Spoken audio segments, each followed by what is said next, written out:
Ma'am पिछले 13 सालों से आप ये इदारा चला रही हैं। वेलफेयर के काम करने में जो सुकून आता है वो उसका मुकाबला किसी जगह पे किसी कंफर्ट के साथ उसका मुकाबला नहीं। आपके एजुकेशन सिस्टम की जो आप प्रोवाइड कर रहे हैं उसकी स्ट्रेंथ क्या है? हम उन्हें इतनी अवेयरनेस दे देते हैं, उन्हें एजुकेशन की अहमियत को बताते हैं कि ये तुम सीखोगे तो तुम्हें कल तुम देने वाले बनोगे। आज तो तुम ले रहे हो लेकिन कल तुम देने वाले बनो। उनकी सोच को बदलना असल मकसद है। इस इदारे को डोनेशन कौन देता है? इसमें हमारे ज़्यादातर बाय वर्ड ऑफ माउथ ज़्यादा काम हुआ है और डोनेशंस जो हैं वो उन लोगों की आई हैं जिनको काम जो देखते थे। जो भी बंदा डोनेशन देता है उसकी ये ख्वाहिश होती है कि मैं उसे ऑडिट कर सकूं। ऑडिट जो जनरल होता है हमारा वो भी हमारा कोई भी किसी वक्त भी आके देख सकता है, कोई इशू नहीं है हमें। तो कोई भी शख्स अगर आपसे रब्ता करना चाहे वो किस तरह रब्ता कर सकता है? हेड ऑफिस आना चाहें तो मॉडल टाउन 105 जे ब्लॉक में आ सकते हैं, आके हेड ऑफिस में मिल भी सकते हैं। डोनेशन देते हैं लोग आके।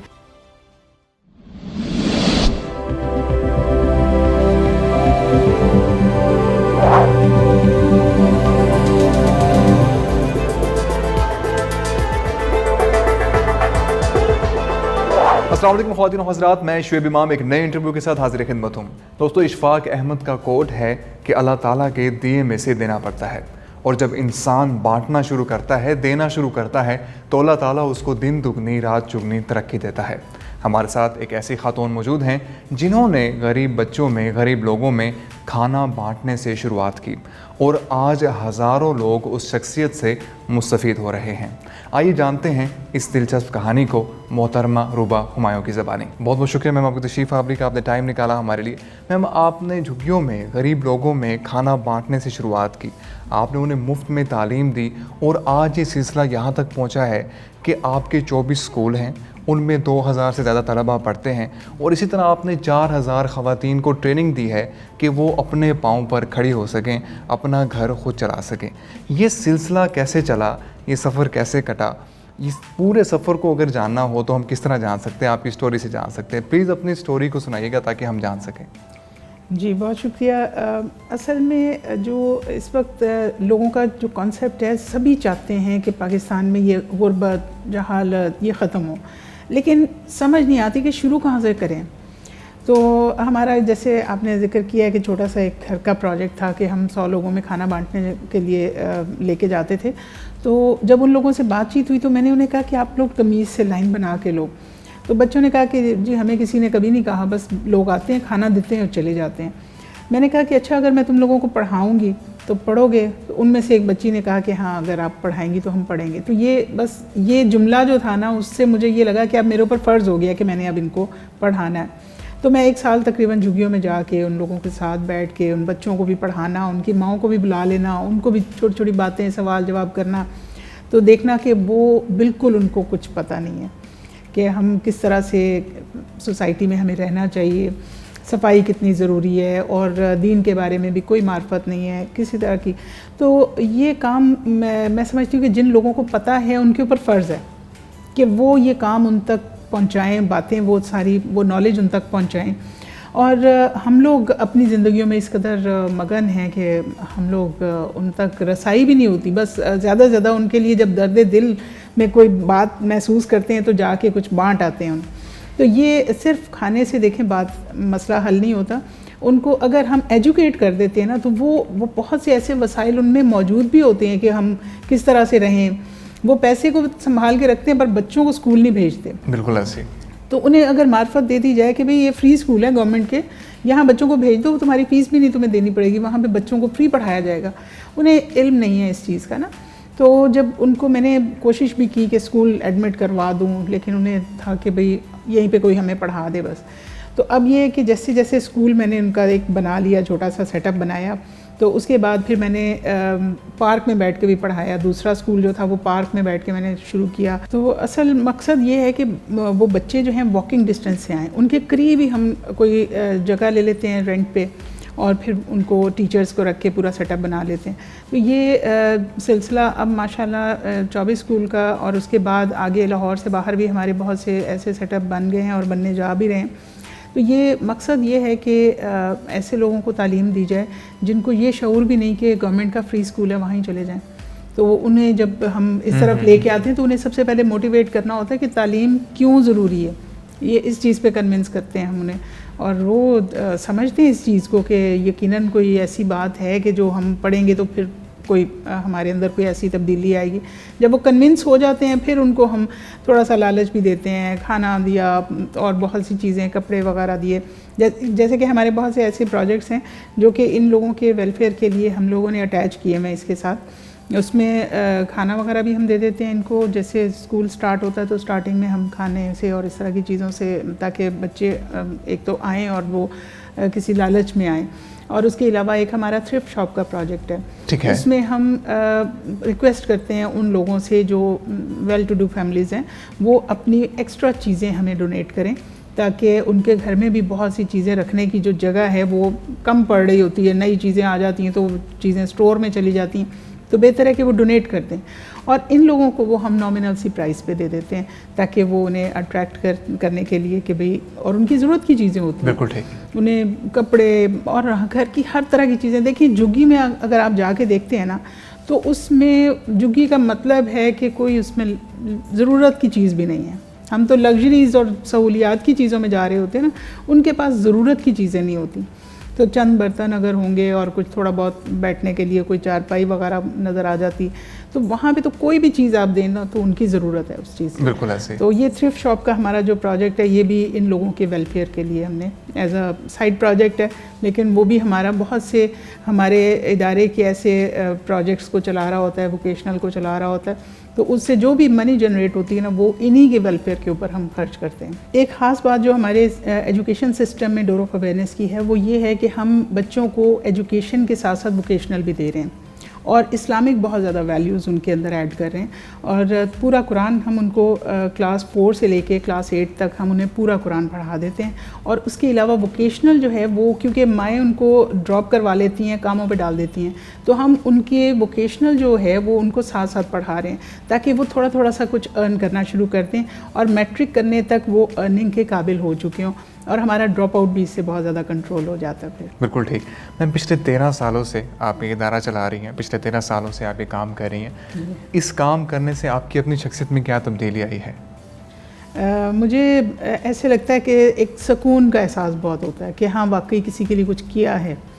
तो अपनी ज़िंदगी में देखें, लग्जरीज़ में रहने की हमें आदत है, और मैं समझती हूँ कि जिनके पास लग्जरीज़ और ज़रा अच्छी जो वेल टू डू फैमिलीज़ हैं, वहाँ पे हमें सुकून और इतना ज़्यादा होता है कि इतनी सहूलियात होती हैं, और काम करने के लिए मुलाजिम हैं या और इस तरह से जो भी चीज़ें हैं, अगर हम निकलते हैं, ज़रा थोड़े से डिस्कम्फर्ट में आते हैं ना, तो हम लोग गर्मी और उससे घबरा जाते हैं।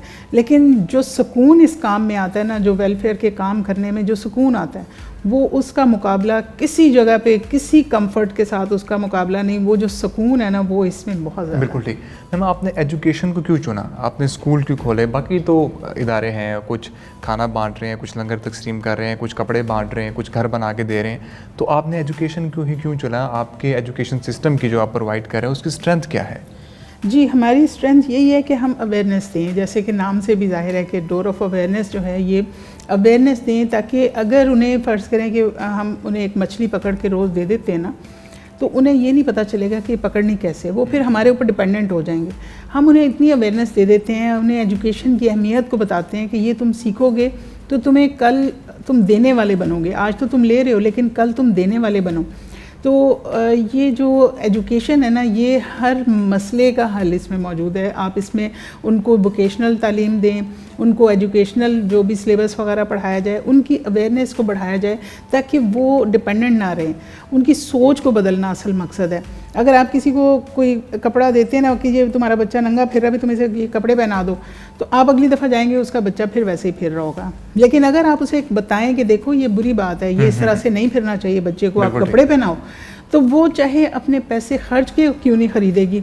अवेयरनेस के साथ ये तब्दीली आती है कि वो उसे पता चलता है कि हाँ, ये चीज़ बुरी बात है, तो फिर वो अपने अंदर चेंज लेके आएगी। तो हम खाना खिलाते रहें उन्हें, वो कहेंगे जी हम बैठे हुए खिलाते रहें आप। बिल्कुल ठीक। मैम, इसके अलावा भी आपके प्रोजेक्ट्स हैं, जिसका साइकोलॉजिकल काउंसलिंग्स हैं, वो भी आप लोग प्रोवाइड कर रहे हैं, वोकेशनल सेंटर्स हैं, वो भी आप दे रहे हैं, उनमें आप ट्रेनिंग करवा रहे हैं ख़वातीन को। इस तरह आप मैच मेकिंग का सिलसिला भी आपने शुरू किया है। इनके बारे में एक एक करके अगर आप हमें तफसील दे दें ताकि लोग जो हैं आपसे कांटेक्ट कर सकें, आपसे मुस्तफ़ीद हो सकें? जी, जो हमारा मैच मेकिंग का जो प्रोजेक्ट है ये असल में डोर ऑफ अवेयरनेस से पहले से है। ये हम लोगों ने ये प्लान किया था, कुछ और लाइक माइंडेड फ्रेंड्स थी, और मैंने भी अल्लाह ताला से बड़ी दुआ की कि ये जो हमारे सोसाइटी में बच्चियों की ओवर एज हो जाती है और रिश्ते जो हैं वो हो नहीं रहे, तो आजकल प्रोफेशनल मैच मेकर्स ने बहुत ज़्यादा मसाइल खड़े किए हुए हैं कि वो पैसे ले लेते हैं और फिर फ़ोन सुनना बंद कर देते हैं, रिश्ते उनके पास होते नहीं हैं और वो बच्चियों की ओवर एज हो जाती है, लड़के भी बेचारे ओवर एज हो जाते हैं। तो सोसाइटी में बहुत से मसाइल इसकी वजह से बहुत सी बेरारवी का शिकार हो रहे हैं नई नस्ल के बच्चे जो हैं। तो हम समझते हैं कि अगर हमने आज अपना रोल प्ले नहीं किया तो हम शिकायत नहीं कर सकते कि ये क्या क्यों हो रहा है ऐसे। तो हमने ये जो रिश्तों वाला काम जो था इसी वजह से शुरू किया था, कुछ वॉलंटियर मेरी फ्रेंड्स ने साथ मिल के, ताकि हम रिश्तों की अवेलेबिलिटी तो आसान बनाएं ना, और ये फ्री ऑफ कॉस्ट करें। इसको हम इबादत के तौर पे कर रहे हैं, इसको किसी किस्म की कोई इसमें फ़ीस, कोई रजिस्ट्रेशन नहीं है। हम सिर्फ अपने जो प्रपोजल्स हमारे पास आते हैं उनको हम सर्कुलेट करते हैं अपने ग्रुप्स के अंदर, और इस तरह से जो पेरेंट्स होते हैं उस ग्रुप में वो उनको देखते हैं, उनके साथ अप्रोच करते हैं, और जो जितनी हमें इन्फॉर्मेशन होती है वो हम उन्हें देते हैं। और अगर वो कोई इन्वेस्टिगेशन में जाना चाहें तो वो पर्सनल उनका मामला है, दोनों फैमिलीज़ एक दूसरे की इन्वेस्टिगेशन खुद ही करें। ये इतना काम भी कि हम रिश्तों की अवेलेबिलिटी को आसान बनाएं। और इसके अलावा हमारा वोकेशनल है, उसमें हम ये करते थे कि ख़वातीन को हम ऐसी ख़वातीन जिनके बच्चे हमारे पास पढ़ रहे हैं, या कम्युनिटी की जो ख़वातीन हैं जो कि घर में फ़ारिग बैठी हैं, बहुत सा हमारा टैलेंट ऐसा भी है जो कि फ़ारिग बैठा है, उनके पास करने के लिए कुछ नहीं, तो उन ख़वातीन को हम हुनर सिखा देते हैं और वो फिर प्रोडक्टिव काम करने लग जाती हैं। कुछ थोड़ी अर्निंग कर ली, अपने बच्चों को बेहतर तरीके से उनका रोज़गार का सिलसिला, बाज़ औक़ात उनके हस्बैंड्स काम कर रहे होते हैं, बाज़ औक़ात नहीं भी कर रहे होते, तो उनको भी हम हुनर सिखाते हैं, तो वो अपना सिलसिला रोज़गार अपना उससे कमा सकती हैं। तो तकरीबन 4000 से ज़्यादा ख़वातीन हैं जिनको हमने ये रोज़गार कमाने का तरीका, मुख्तलिफ जो हैंडीक्राफ्ट्स वगैरह सिखाए हैं, स्टिचिंग सिखाई है, तो उससे ये कि उनके ज़िंदगी में आसानियाँ आई हैं बहुत।